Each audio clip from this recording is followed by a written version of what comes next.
April 30వ తారీఖు వైశాఖ మాసంలో వస్తున్నటువంటి మొదటి తృతీయ, దీన్నే అక్షయ తృతీయ అని అంటారు.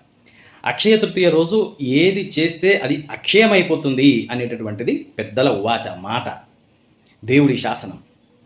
అక్షయ అంటే క్షయము లేనిది, క్షయ అంటే నశించిపోయేది, అక్షయ అంటే ఎల్లప్పటికీ కూడా నశించకుండా ఉండేటటువంటిది. మనిషి రెండు ఎప్పటికీ నశించకుండా ఉండాలి అని కోరుకుంటాడు. ఒకటి తన యొక్క పుణ్యము, రెండు తన యొక్క ధనము, ధన యొక్క ఐశ్వర్యం. అందుకే శ్రీ సూక్తం చెప్తుంది అన్నమాట, హిరణ్యవర్ణాం హరిణీం సువర్ణరజతస్రజాం. అమ్మని బంగారంతో పోల్చింది శ్రీ సూక్తం. కాబట్టి ఆ రోజు బంగారం కొనుక్కుంటారు.